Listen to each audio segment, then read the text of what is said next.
Portanto, nós temos que olhar esses aspectos, eles são integrados da pessoa humana. A pessoa humana não é e não pode ser compreendida, estudada, como se fosse compartimentos separados uns dos outros. Não existe isto.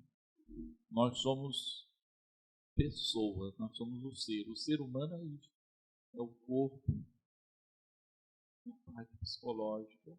E se uma parte não vai bem, a outra também não vai. Se o corpo não vai bem, o espírito não vai bem. Se o espírito não vai bem, o corpo não vai bem. Se psicologicamente não vai bem, o corpo também não vai bem. O espírito também não vai bem. As três realidades nossas devem estar em profunda harmonia. Agora nós vamos acrescentar outros aspectos que são importantes. Qual foi o projeto de Deus no Gênesis, na criação do homem? Façamos o homem a nossa imagem e semelhança.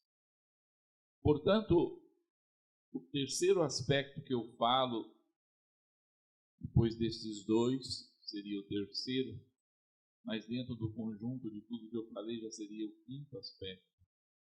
A recuperação da nossa identidade passa pela recuperação da imagem que nós devemos refletir de Deus.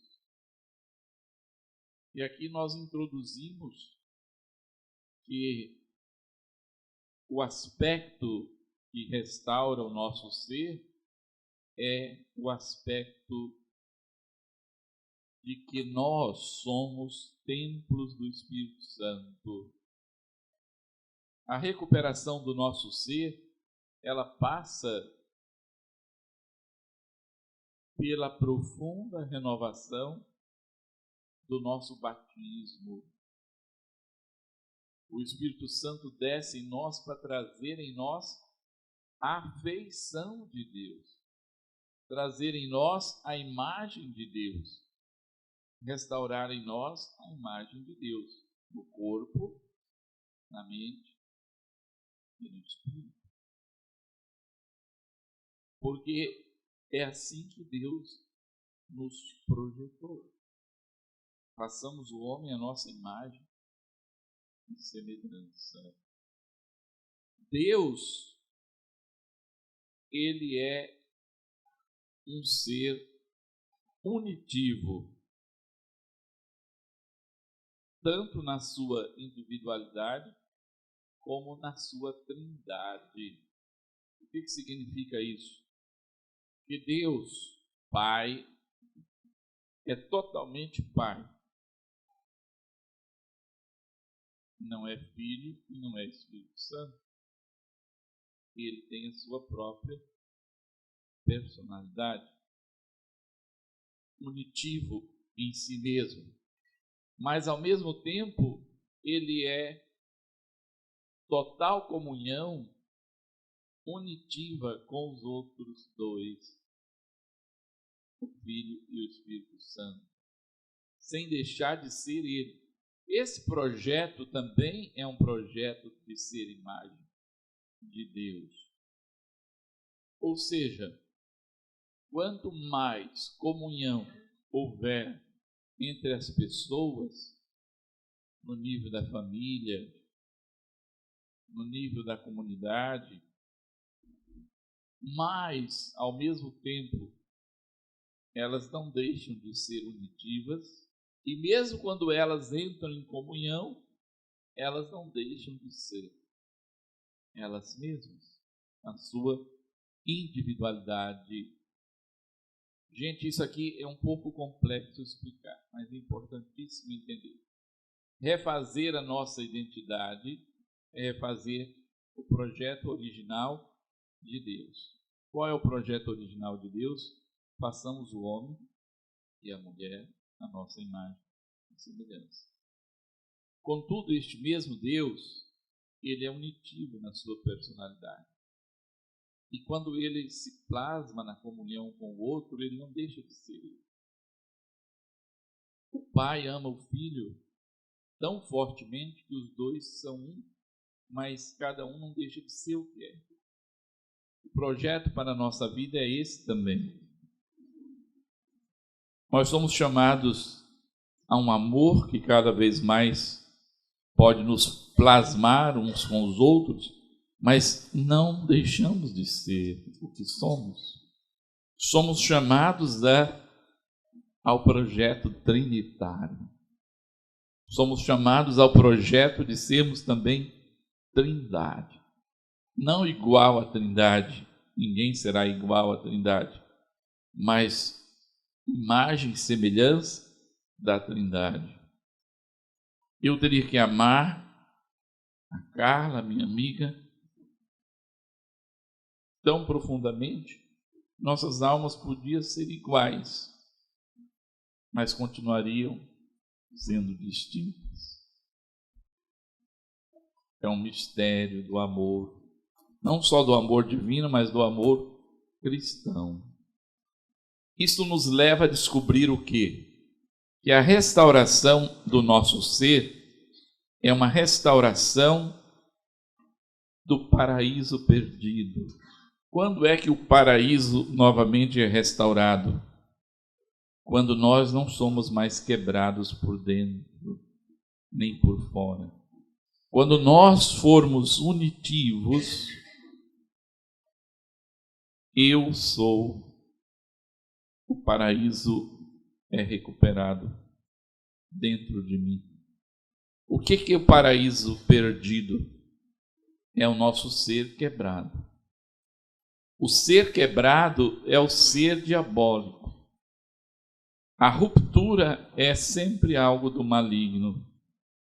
A palavra diabo, em grego, significa dividido, quebrado, separado. Por isso, certos graus de doenças, elas trazem marcas de profundas quebras do ser humano. A esquizofrenia, as neuroses, elas mostram o ser quebrado. O ser que não consegue, com o vaso quebrado, que não consegue juntar os cacos. Ele não consegue mais ter forma, não consegue mais ter conteúdo, não consegue mais ser. O projeto que Deus quer para nós é a restauração de nossa imagem à semelhança dele. E nós temos que encontrar o paraíso perdido, já neste mundo. E cada vez mais que os nossos cacos são juntados, mais nós nos tornamos a imagem e semelhança de Deus. Porque em Deus não há rupturas, em Deus não há quebras, em Deus não há divisões. Deus é eternamente unitivo. Deus é eternamente íntegro. Nós somos desintegrados. Somos quebrados. Aí que vem as nossas doenças, as nossas rupturas. Nós somos chamados a recuperar o projeto original de Deus para a nossa vida, para a vida de cada um que está aqui. Precisa recuperar este projeto divino. Isto é muito importante. E a pergunta que devemos fazer: onde estou quebrado na minha vida? Onde o meu ser está quebrado? Onde a minha imagem de Deus é quebrada? Onde eu não sou imagem de Deus? Onde eu perdi o paraíso que devia ser a minha vida? A felicidade, a alegria, a saúde, esta unidade,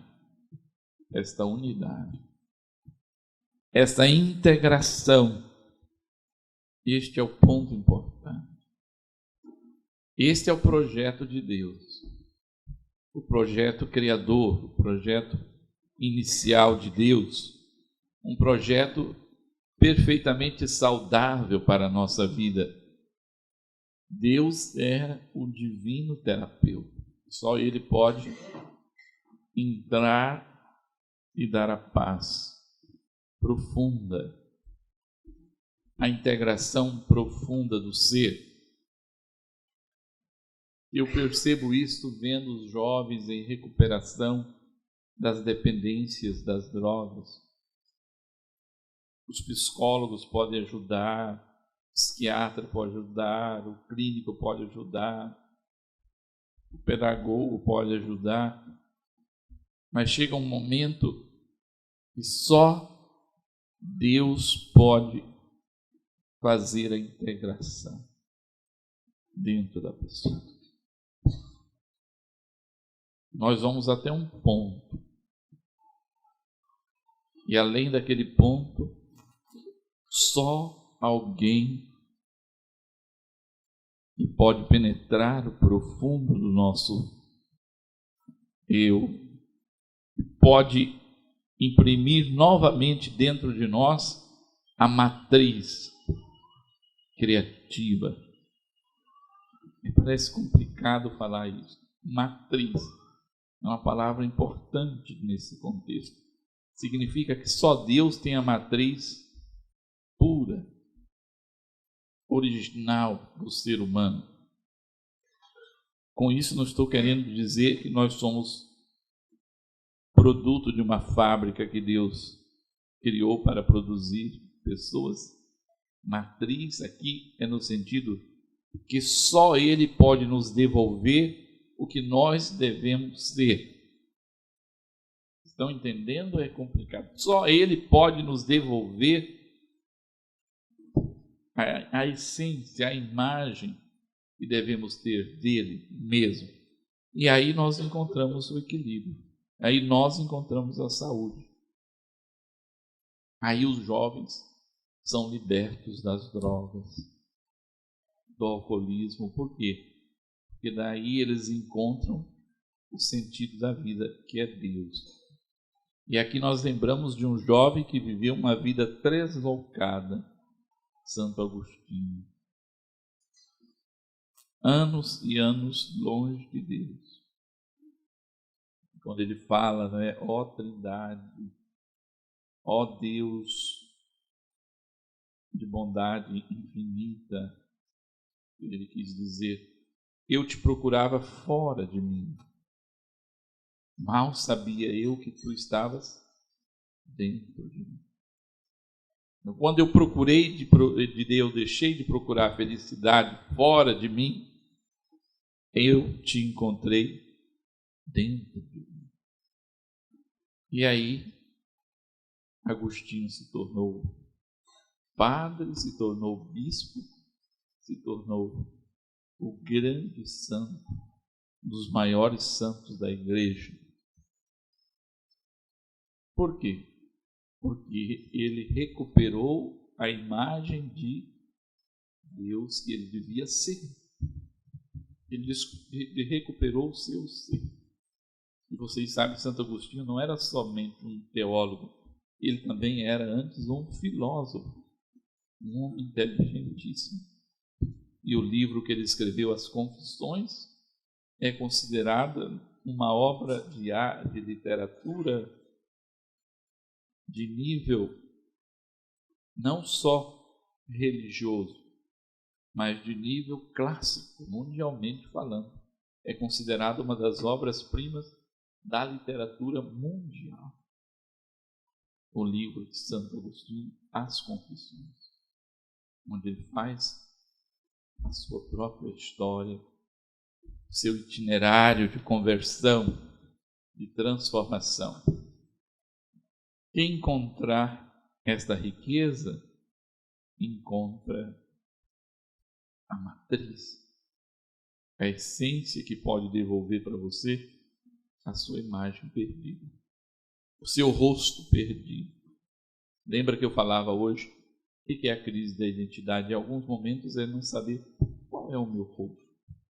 O meu rosto é o rosto de Deus. A minha face é a face de Deus. Mas é Ele que pode me devolver esses traços que eu tenha perdido pelo pecado, por essas rupturas que eu falei para vocês, essas quebras do nosso ser, essas doenças. A doença mental é a maior ruptura do ser. A esquizofrenia, por exemplo, e outras neuroses profundas, e Deus pode recuperar. Aqui tem as pessoas de Ponta Grossa que participam da nossa missa de quarta-feira. Eu até devia ter trazido uma revista que sai do pessoal da televisão, uma revista muito bonita, que saiu esta semana, com a nossa jovem de Ponta Grossa que trabalha na televisão, tem um programa na televisão. Ela está no processo dela de conversão. Está vindo à missa todas as quartas-feiras. E ela, hoje eu vou trazer até a foto que eu conservo na minha missa das almas, do filho dela. E ela, no desespero, descobriu que o filho tem autismo. Ele tem 4 anos. E ela,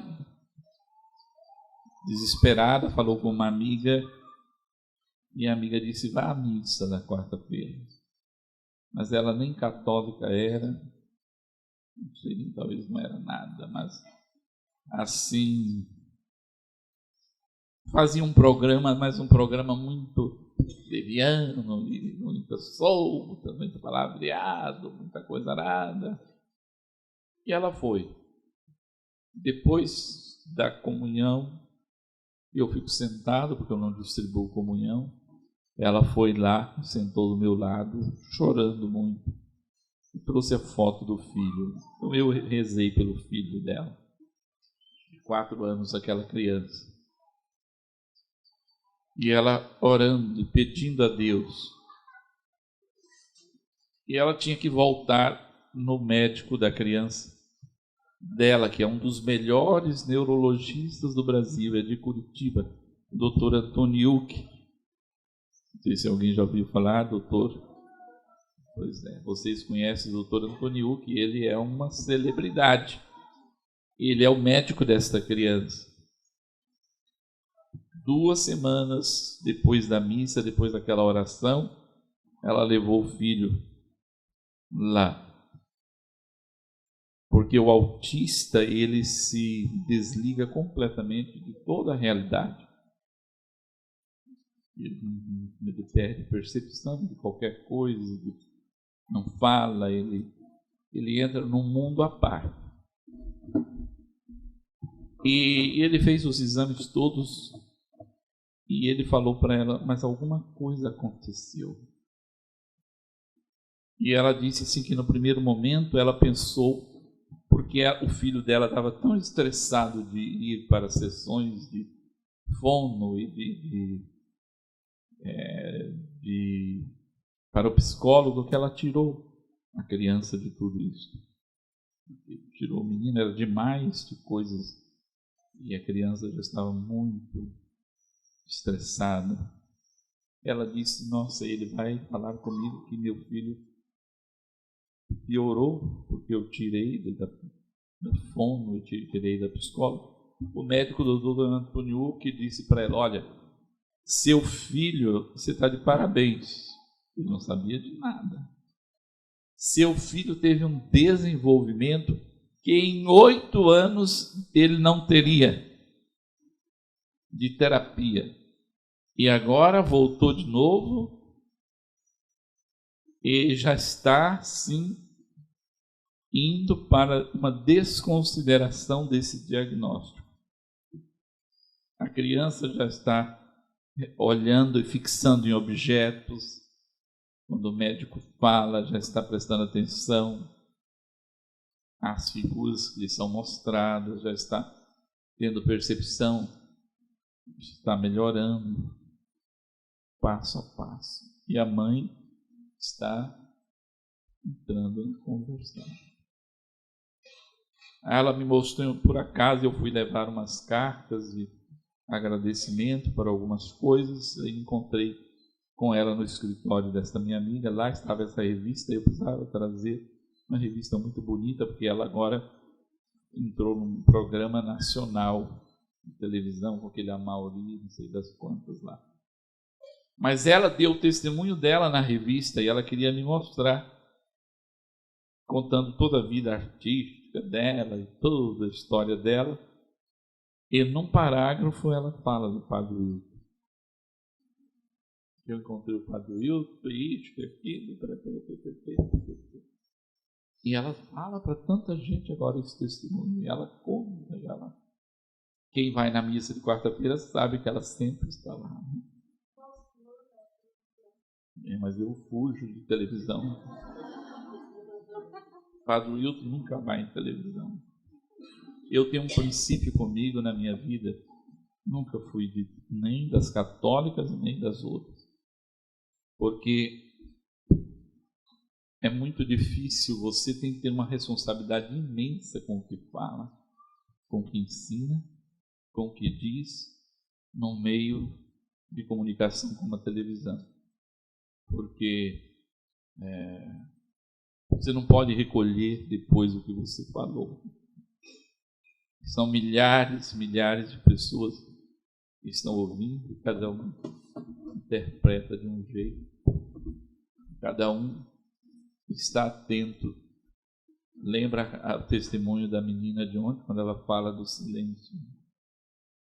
Silenciar para poder refletir o que se deve falar.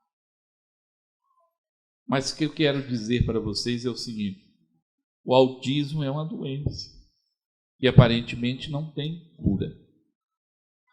Mas estamos vendo que Deus está entrando lá, aonde o médico não pode entrar.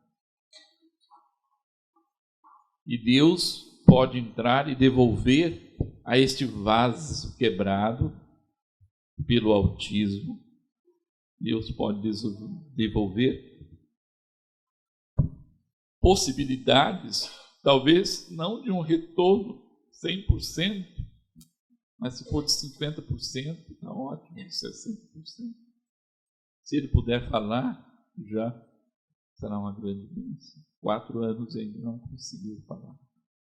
Teve um santo já canonizado, pena que é tanta coisa que você lê e não consegue guardar tudo, mas um santo espanhol que dedicou a vida dele a trabalhar com os doentes mentais.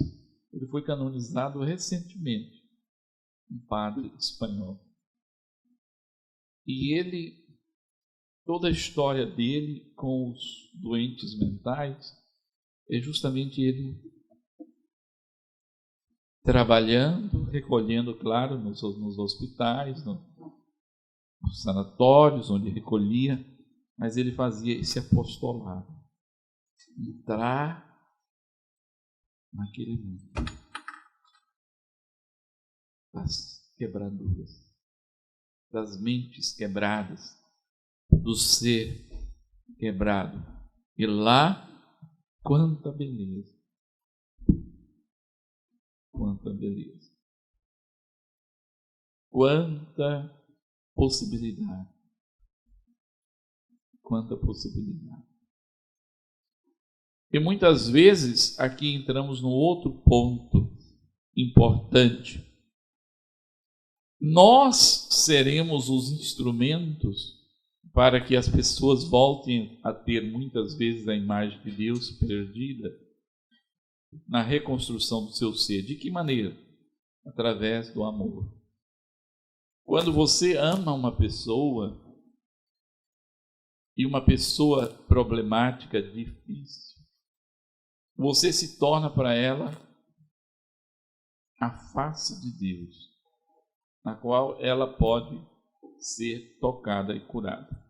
Eu nunca esqueço de contar e sempre gosto de lembrar o que aconteceu e o que eu presenciei no ano de 1976, na cidade de Tibagi, onde nós tínhamos o nosso noviciado. Lá havia o que eles chamavam escola rural, na cidade mesmo, mas era uma escola, um orfanato, e as crianças eram como uma FEBEM, crianças pequenas, crianças adolescentes, eram jogadas naquele lugar horrível, sofriam castigos terríveis, eram espancadas, maltratadas, e que nós até às vezes tínhamos que falar com o juiz de Tibagi naquele tempo era o Vitor Leal, que agora mora aqui em Ponta Grossa, já aposentou, e ele era um juiz enérgico, e era muito amigo nosso. Às vezes nós tínhamos que ir lá com um jeitinho, contar para ele as coisas que estavam acontecendo, às vezes ele tomava providências sérias. Quem conhece o Vitor sabe como ele é, né? Ele era um jovem juiz naquele tempo, muito rigoroso, muito atento. Mas o nosso padre mestre, o nosso formador, nos ensinou uma coisa: feijoada.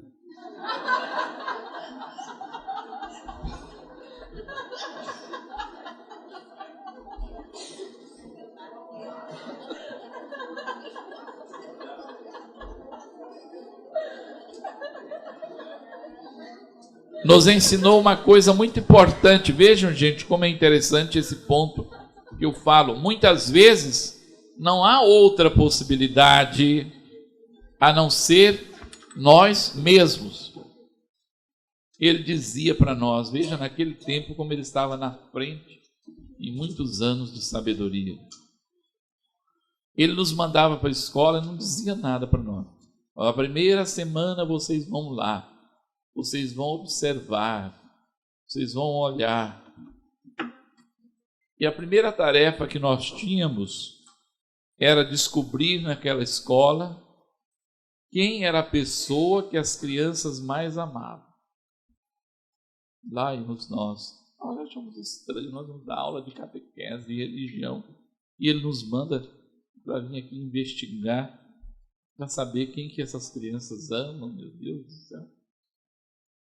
Neste caos que existe aqui nesse lugar, fomos lá, fomos ver, fomos em grupos, nós éramos 16 noviços, fomos em grupos, e aí descobrimos uma senhora em Tibagi, é uma cidade histórica, quem é aqui mais próximo de Tibagi conhece Tibagi, é uma cidade histórica, e uma cidade onde houve senhores que tinham muitas fazendas na região de Castro, nessa região de Tibagi, e tinham muitos escravos.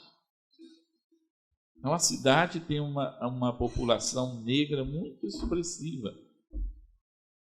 E é muito interessante que os donos das fazendas, os senhores, eles davam o sobrenome deles para os escravos. Então tem os taques, que eram os donos das fazendas, e tem os taques, que eram os escravos. Eles davam o sobrenome. E assim é a história de Tibagi. Tibagi tem um clube dos brancos, tem um clube dos negros. Uma casa divide os clubes um do outro. Os negros não vão no clube dos brancos, mas os brancos vão no clube dos negros, que é muito mais animado.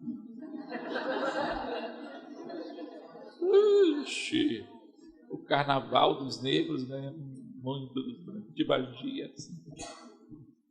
E lá em Tibagi, então, tinha Nha Chica. Lá em Tibagi, eles têm esse costume.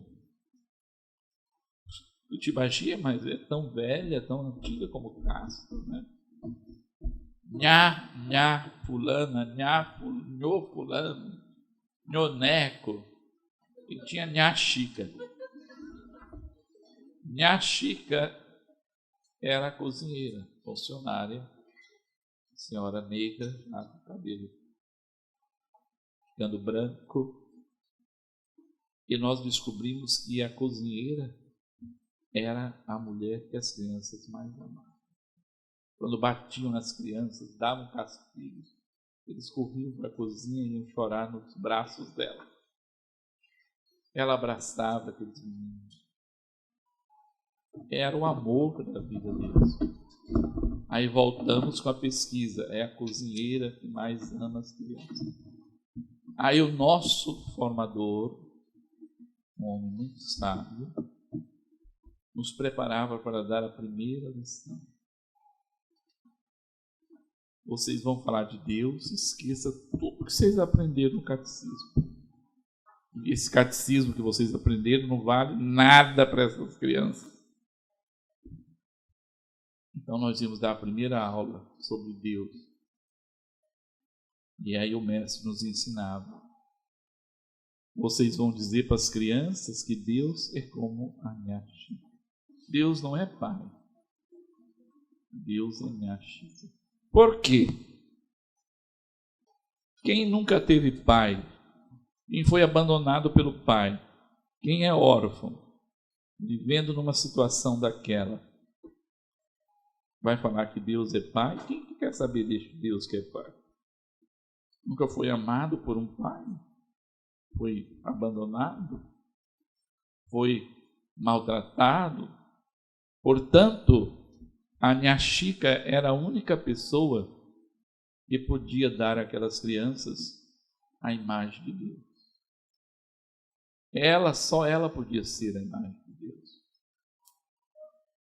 Deus é tão bom como a minha Chica.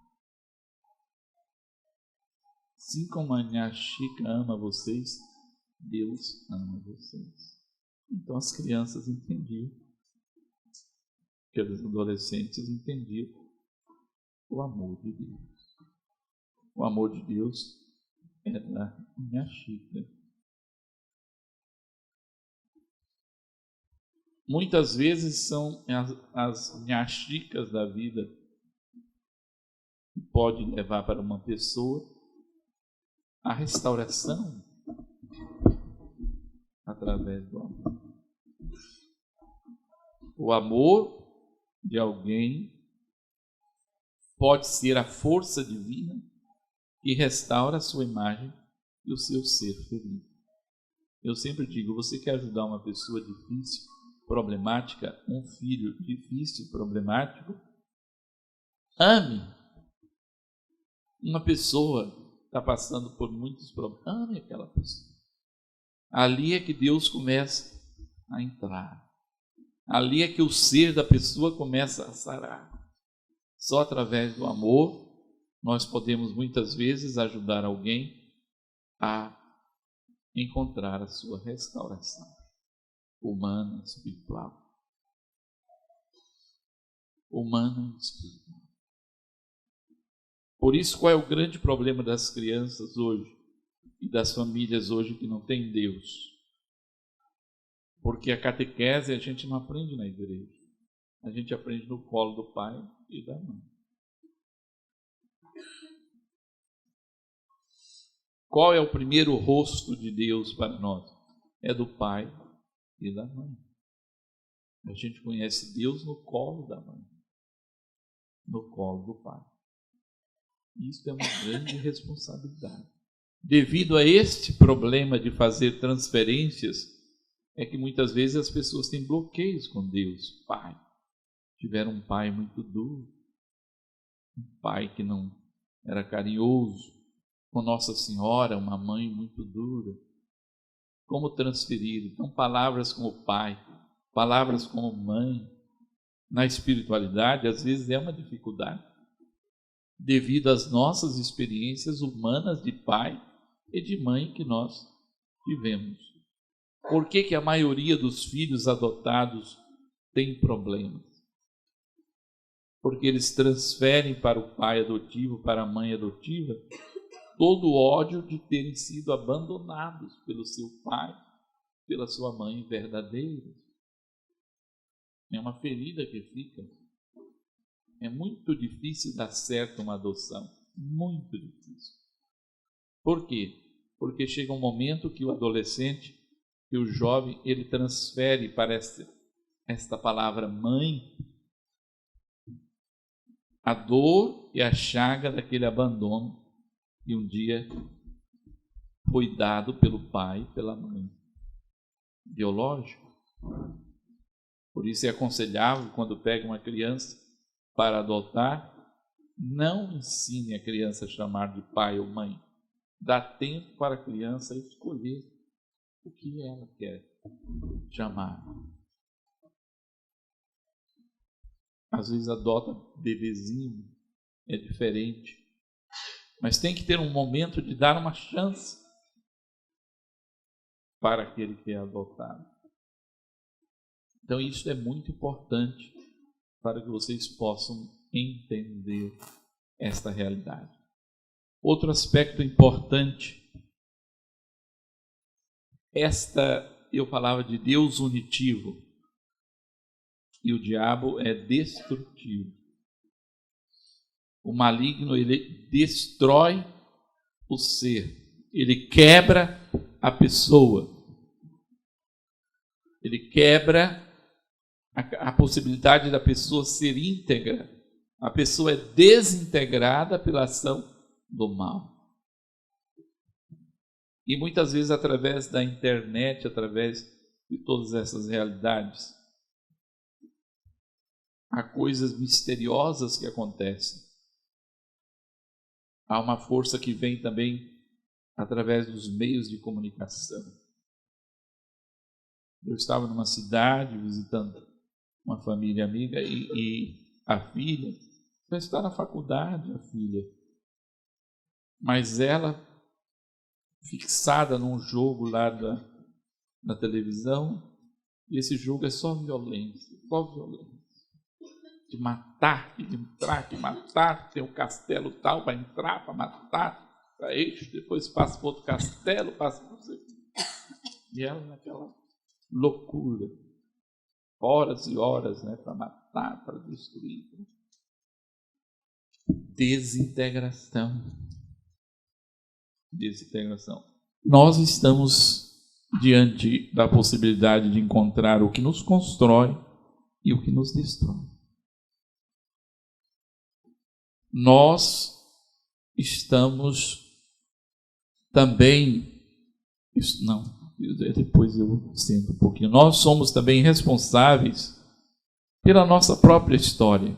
Nem tudo é do diabo. Muitas vezes o diabo somos nós mesmos. Há muita coisa que nós somos responsáveis e fazemos conscientes, porque é muito fácil jogar a culpa toda no demônio, né? E a nossa responsabilidade pessoal? Nós também somos responsáveis por nossos atos. E às vezes um ato impensado pode prejudicar uma vida inteira. Pode trazer feridas para uma vida inteira. Portanto, esses últimos pontos que eu coloquei, o que vocês retiraram? Uma ideia, um pequeno pensamento. Não, às vezes nós somos o próprio diabo, mas o outro mal também está dentro de nós. O outro que é o mal mesmo. Mas às vezes nós tomamos atitudes nossas, mas por iniciativa nossa. E um padre antigo brincava e dizia que há muito tempo o diabo está de férias, porque ele tem tantos secretários neste mundo que ele não precisa trabalhar mais. Não, porque Deus ele é completo na sua integridade. Ele não é biológico, ele é espírito. Mas ele tem inteligência, ele é pessoa. Ele é pessoa. E como pessoa, ele tem a sua individualidade. Mas, ao mesmo tempo, esse é o mistério da Trindade, há uma fusão de amor que faz com que, mesmo sendo iguais, não deixam de perder a sua própria identidade. O pai não se perde no filho, nem o Filho se perde no Pai, deixa de ser, nem o Espírito Santo deixa de ser nesta fusão. Cada um continua sendo o que é, mas ao mesmo tempo são idênticos. Isto seria um projeto para a nossa vida. Um projeto para a família, por exemplo, que pode ser a analogia mais próxima da Trindade, o amor do pai para com a esposa gera o filho, a terceira pessoa. O pai ama Jesus e desse amor nasce o Espírito Santo. A fusão gera uma terceira pessoa, que é o Espírito Santo. E o paraíso foi perdido pelo pecado. Portanto, a superação do pecado é a reconquista do paraíso. Só para além da morte, né? Mas o paraíso já pode ser aqui, depende de nós. Leia os Atos dos Apóstolos e você vai ver uma página do paraíso. Eles colocavam todos os seus bens em comum, não havia necessitados entre eles. Está lá no início dos Atos dos Apóstolos. E não havia necessitados entre eles. Eles fizeram uma experiência de paraíso, de amor, de comunhão. Como também já podemos viver o inferno aqui também. O desamor, a desunião, a violência, a guerra, já são sinais do inferno, do caos. Ali poderia ser provocada por fatores genéticos, quando nós falamos de doenças. Poderia ser uma ruptura espiritual, quando a pessoa se envolve misteriosamente, porque o mal é um mistério, se envolve com o mal. Pactos, alianças, missas negras, todos esses pactos. Eu, assim, estou acompanhando um caso e às vezes eu vou descobrindo coisas que me impressionam, que eu nunca tinha descoberto na minha vida, mas que a pessoa me conta uma experiência. Esse caso é um jovem de 32 anos e ele viveu muitas orgias. Tinha namorada e juntava com mais 2 homens, mais outra mulher, e faziam orgias. E ele me explicou agora algumas coisas, e ele está numa conversão muito grande. E ele começou a me explicar certos mistérios malignos que ele experimentou na orgia. Ele disse para mim que há momentos da orgia que é como um filme preto e branco, que as personagens que participam da orgia percebem claramente que há uma segunda personagem ou terceira personagem que entra neles, e é o demônio, que não é eles. Um prazer intenso, e eles percebem isto. Em alguns momentos ele diz agora na experiência dele, ele percebia que quem estava fazendo aquelas coisas dentro deles era o demônio. E ele me explicou agora, uma última vez que eu tive um contato com ele, que essas orgias fazia quase como que um pacto deles com o demônio. Eles não conseguem lembrar todos os detalhes. Há detalhes que havia outra personagem no meio, que não era eles. Eram eles. Mas dentro deles havia uma força presente que interagia naquela situação de orgias. E ele falou comigo essas palavras. E eu sinto que nós, naquele momento, estávamos realizando um pacto com o demônio. E cada orgia que nós fazíamos, esse pacto aumentava mais. O demônio participava daquela orgia também, nos corpos deles. E ele diz assim que sempre a lembrança é uma sombra, nunca é a claridade. É como um filme preto e branco. E eles... Então são coisas que a gente fica pensando que essa ruptura pode ser espiritual, pode ser de doença, daí a pessoa não tem culpa. É uma doença, é uma enfermidade, pode ser hereditária,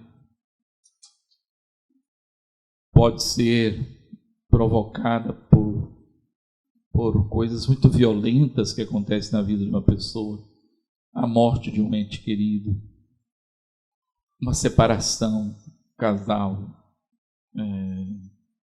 perdas materiais violentas, que às vezes levam as pessoas a experiências assim, de se sentirem totalmente destruídas e quebradas.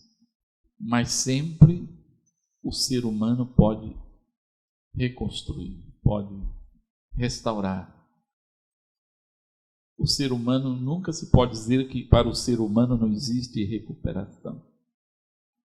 No meio do caos, no meio de tudo aquilo, o ser humano tem uma força. Que só pode ser aquele traço que Deus colocou em cada pessoa e gera uma volta, que gera. É como o filho pródigo, né? Estava lá comendo lavagem dos porcos. Só dele pensar, puxa vida, eu aqui comendo nem a lavagem dos porcos eu posso comer. E na casa do meu pai, os empregados têm tudo. E eu aqui pior que um porco. Só de pensar isto, ele teve forças e levantou-se. Só que algumas pessoas, para ter este momento, elas precisam chegar muitas vezes até o fundo do poço e aí elas pedem socorro. Elas gritam. E Deus sempre ama, Deus sempre é Pai. E Jesus disse, eu não vim para condenar, mas eu vim para salvar. Eu não vim para os justos, mas eu vim para os pecadores. Há mais alegria no céu por um só pecador que se converte do que por 99 justos que não precisam de conversão. Deus quer. Ele vai fazer tudo para alcançar aquele que está abatido. E aí que muitas vezes nós seremos esses instrumentos. Nós seremos esses instrumentos. E que sejamos esses instrumentos, às vezes por um dia, por dois, nós podemos restaurar a vida inteira de uma pessoa como instrumento de Deus. A Estela que está ali tinha uma vizinha da casa dela, não era bem da rua dela, mas indo até a rua da igreja, descendo, a vizinha dela que tinha câncer. E era uma mãe de família, aí não tinha 50 anos, devia ter, nem sei se tinha 40. E ela era espírita de vida inteira, não era católica. E ela insistia que queria falar comigo. Tantas vezes foi tentada esta conversa e nunca foi possível de ter este encontro. E ela mandava muitos recados pela Sueli, uma outra senhora que vinha na missa das almas. Afinal, aconteceu que numa segunda-feira, após a missa das almas, a Sueli me levou à casa dela, numa segunda-feira. Estou tentando lembrar o nome dela. Ivana era o nome dela. E eu fui conversar com ela, entrei no quarto. Eu fui tomado de um amor por aquela mulher. Não era uma coisa humana normal. E ela foi tomada de um amor de recepção. E ela pegava nas minhas mãos, depois que eu conversei com ela, e ela apertava minhas mãos. Ela dizia, mas o senhor é real? Ela dizia, o senhor é desse mundo? Eu falava, claro, minha filha. Ela dizia, não pode, o senhor não é desse mundo. ela sentiu-se tão amada por Deus através da minha pobre pessoa lá, uma mulher inteligente, sabia tudo sobre a doença dela e não estava em fase terminal. Na terça-feira eu tinha que ir a Francisco Beltrão. Tinha que assinar um comodato com o bispo Dom Agostinho sobre a chácara de Francisco Beltrão. E eu disse a ela, eu vou a Francisco Beltrão, eu volto quarta-feira e volto te visitar. E na segunda-feira que eu estava em Francisco Beltrão, ela precisou voltar no Hospital Bom Jesus para receber plaquetas, mas uma coisa rotineira. E eu fui, quando eu cheguei, fui para o hospital visitá-la. Fui pela manhã e também foi um encontro de amor, um encontro. Parecia uma coisa que não era deste mundo. E coisa que eu nunca faço, eu disse para ela assim, Ivana, hoje à noite eu volto para te visitar. E vou trazer um presente para você. E descendo com Aladim que está ali na cozinha, irmão Aladim. Vocês veem ele passando com avental branco e avental touca branca. Eu falo para ele que ele parece a Mamãe Dolores, aquela novela antiga, né? E ele foi me levar até o hospital. Quando eu desci, eu disse a seguinte frase para ele: eu vou ganhar essa alma para Deus. Disse. Um padre tinha passado no hospital, junto com uma das freiras do hospital, e a freira disse para o padre, não entre nesse quarto porque ela não é católica. Passaram adiante. Né? E eu voltei no hospital, fui pela manhã e voltei à noite. Tive que esperar um pequeno procedimento e fui conversar com a Ivana. Foi uma conversa do paraíso. Sem ela perceber, eu fui fazendo a confissão dela, da vida dela. Depois, dei absolvição para ela e ela estava feliz, feliz, feliz, feliz. Aí eu disse para ela, sabe qual é o presente que eu trouxe para você? Jesus. Eu levei a comunhão para ela. Então, naquele momento, era 15 para as 10 da noite, porque eu tive que esperar. Dei a Santa Comunhão, me despedi dela e desci.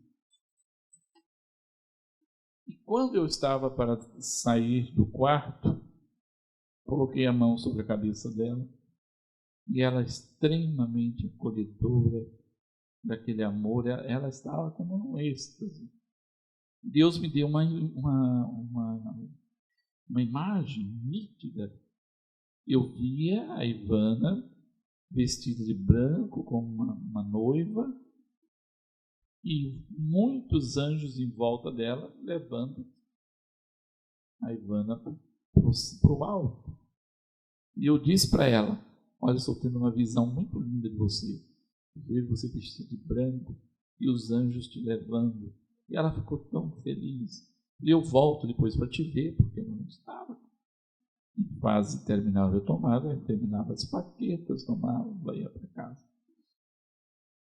Quando foi às 10h15, meia hora depois de tudo isso, ela teve uma parada respiratória por outros problemas e morreu. Então, de segunda-feira, depois da missa das almas, até quarta-feira à noite, tudo isso aconteceu. No outro dia eu tinha que fazer a encomendação na capela. Eu não conseguia. Eu chorava tanto, tanto, tanto, como se fosse minha mãe que tivesse morrido, minha irmã. Eu senti a perca dela em 2 dias que eu conheci aquela mulher, como se fosse alguém mais do que da minha família. Eu tive que esperar tempo para me recompor, para fazer as orações. Portanto, eu fico pensando aquilo que eu acabei de falar para vocês. Alguém tem que ser o canal, às vezes. Se eu não fosse lá na segunda-feira, se eu não fosse no hospital, e se eu não dissesse eu volto hoje à noite, ninguém faz isso 2 vezes no hospital visitar, porque já é difícil entrar no hospital. E eu voltei e ganhei aquela alma. Como eu tinha dito para o irmão Aladim na saída do hospital pela manhã, eu vou ganhar esta alma para Deus. E Deus me deu.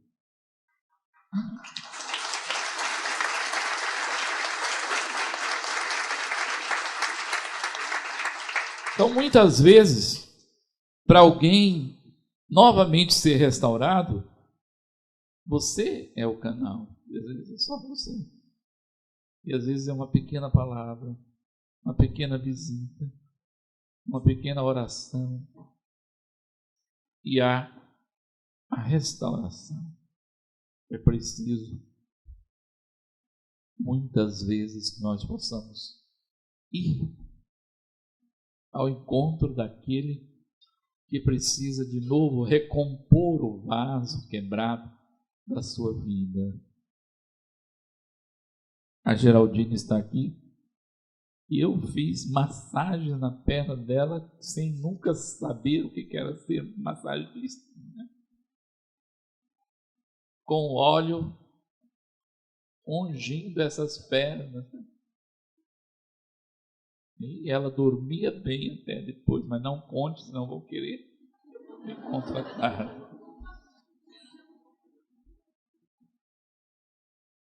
Passava o óleo e fazia massagem. Estela estava lá também, junto. Muitas vezes é a nossa mão que apaga, a nossa mão que acaricia, a nossa mão que levanta, a nossa mão que abraça. Eu, na missa de quarta-feira, às vezes abraço as pessoas quando elas estão chorando lá na frente. A gente abraça, não tem medo. Muitas vezes nós seremos o sinal de Deus, que restaura a presença de Deus. Como é importante se cada um de nós também entendêssemos isto. Nos colocarmos à disposição, à inspiração. Falta, muitas vezes, esta sensibilidade. Na nossa paróquia da Santa Rita, existe uma senhora, está bem de idade, chama Dona Alzira, negra também, ela tem muitos anos. E quando eu fui na paróquia, eu fui no começo dar as bênçãos nas casas, e quando eu entrei na casa dela, ela se ajoelhou no chão, beijou os meus pés e chorou. Disse: em toda a minha vida é a primeira vez que um padre entra na minha casa. Então aquela visita, quanta coisa curou, sarou naquele coração. Mas isso não é só missão do sacerdote, é missão de todos os batizados. Vocês lá fizeram as missões populares, nessas missões. Quantas casas visitaram aqui em Ponta Grossa? Estamos fazendo, estamos realizando. Aí você vê quanta dor, quanto sofrimento. E que nós podemos ser este canal que se torna a imagem restauradora de Deus através de nós na vida de tantas pessoas. Agora, o outro grande elemento importantíssimo para esta restauração é a comunhão, a missa, a Eucaristia.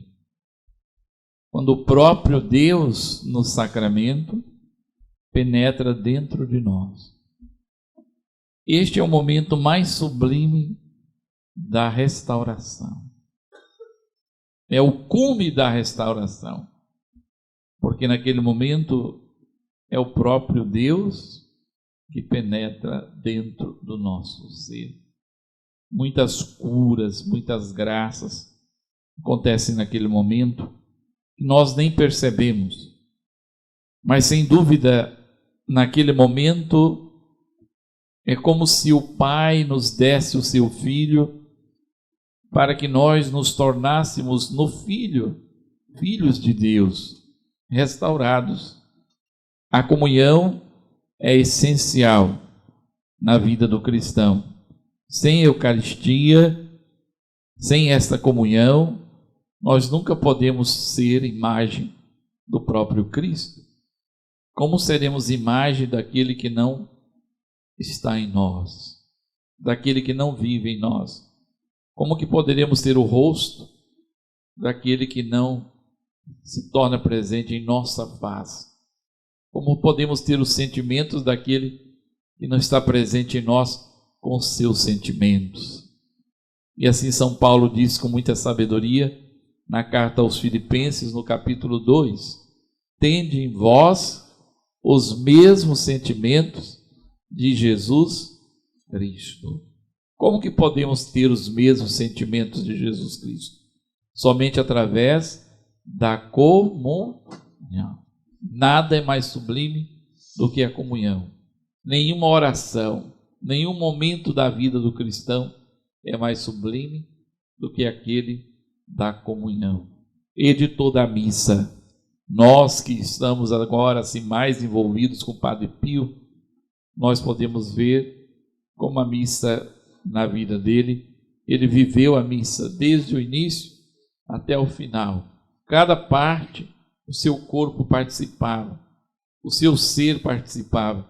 E assim também nós, se Deus quiser, para o futuro haveremos de ter um encontro centralizado neste conhecimento do Padre Pio, da sua vida, da sua obra, dos seus milagres, de quem foi este homem extraordinário, dispensador do perdão e da misericórdia de Deus no confessionário, que celebrava a missa com tanto amor apaixonado por Jesus Cristo.